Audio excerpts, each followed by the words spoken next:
Hey, what's going on? It's Ryan Nolting, and welcome to The Flow. We're going to do the stories, the music news of the year for this final day of 2022. What were the big stories of 2022? Lots of great music released. Let's start off with Stranger Things, the show, and how it impacted music.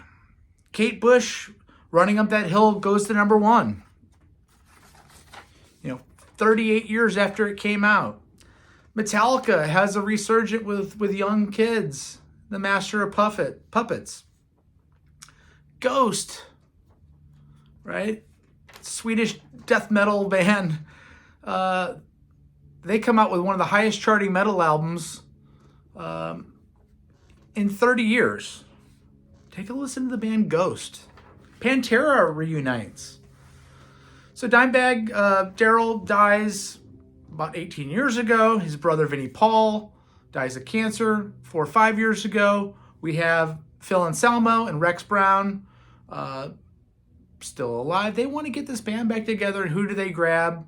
They grab Charlie Benanti from Anthrax and Zakk Wylde, formerly of Ozzy Osbourne and currently in Black Label Society, and they're now doing shows.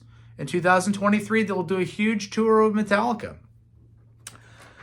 Unfortunately, Taylor Hawkins passes away at the age of 50 while on tour in South America. He is the right-hand man of Dave Grohl in the Foo Fighters. Previous to that, he was in Alanis Morissette's band. He's kind of the heart and soul of modern rock. And really, the Foo Fighters have been exalted as this ambassador of heavier rock, in all the award shows, and just the way that he played and how much he showed, the shapes that he would show while he was playing. He was just infectious to watch.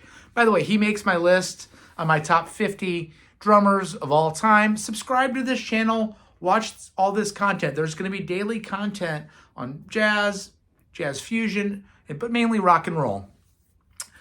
Neil Young gets in a fight with Joe Rogan. I guess Joe Rogan has a podcast. He's talking about vaccine and the way it can spread, and COVID. And Neil Young decides that Joe Rogan shouldn't be talking freely about what he thinks about anything. So he pulls his music off of Spotify. Other artists follow. Anyway, Dolly Parton gets inducted in the Rock and Roll Hall of Fame because Dolly Parton's rock and roll, right? Dolly Parton's an amazing crossover artist from country, really into pop music. If you grew up in the late 70s and early 80s like I did, Dolly Parton, along with Kenny Rogers, did crossover with Willie Nelson. I don't really have a problem with her being in the Rock and Roll Hall of Fame, even though her music is not rock and roll. Evidently, she's putting out a rock and roll album, though, this year. Meatloaf passes away in early 2022. Meatloaf was a sensation in the late 70s. Paradise by the Dashboard Lights. In the early 90s, he has another huge album with Bat Out of Hell 2. Check out Bat Out of Hell 2 and Bat Out of Hell 1. Great records. Zach De La Rocha from Rage Against the Machine tears his Achilles tendon on stage in July, and they have to cancel the long-awaited tour for Rage, and it's unfortunate. Joni Mitchell, after years, 20-plus years, returns to the stage with Brandi Carlile and performs some songs with her and some friends. She's now said that she's going to go out and do a few shows in 2023, one of which is at the Gorge in Washington State, and I might have to go out and see that show because Joni Mitchell is, for me, one of the top 10 artists of all time in any genre. She is incredible. Listen to the album Court and Spark. Listen to the album Blue in its entirety sometime. Coolio dies. Gangster's Paradise. It's a 90s hip-hop sensation. Loretta Lynn, the coal miner's daughter, passes away in 2022. That Sissy Spacek movie with Tommy Lee Jones from 1980 or so. Is a fantastic movie. She is really one of the last links to the old world of country music, along with Willie Nelson. She did some later period stuff with Jack White from the White Stripes. She's going to be missed. Taylor Swift comes out with the album Midnights in November of 2022. It breaks a vinyl record sales record that had been held for years. Taylor Swift keeps putting out good music, people. Elton John performs his last U.S. show at Dodger Stadium. Why not do it there, right? Elton John, do we think it's going to be his last U.S. show? Really? You know, when you could still do it, what are you going to go do, Elton?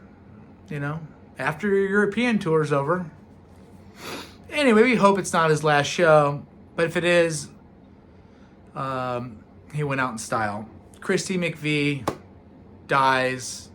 Fleetwood Mac, member from 1970 through the end of, I guess, the end of that band. I don't know if they're going to break up now that Lindsey Buckingham has been kicked out, now that Christy McVie is dead. The song Songbird off the Rumors album, is it the prettiest love song ever written? I mean, can you imagine somebody singing that song to you and saying, I wrote this for you?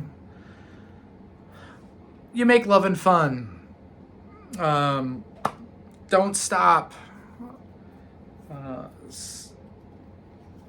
Everywhere. I want to be with you everywhere. Some of the things that the way that she transitioned into the 80s, a lot of artists weren't able to transition into the 80s as well as Christy McVie did. Rest in peace, Christy. You were the heart and soul of that band, in my opinion, and one of the most underrated musicians. I mean, Stevie got lots of the pub.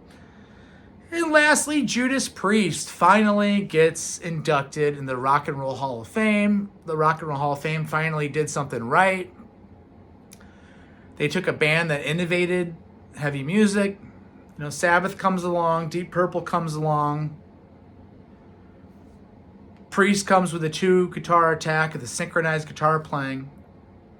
Again, albums like Sin After Sin and Stained Class are not deeply rooted in the blues. Similar to Rainbow, which we talked about on the show The Outsiders. Again, subscribe to my channel. They're changing the way heavy music is written. Less about the blues and more about its own genre of heavy metal. Everybody copied off them going forward. Again, Ryan Nolting, The Flow. This has been my recap of 2022. It was a great year. There's been some great records. We'll talk about some great records from 22 later. Peace out. Thank you. Happy New Year.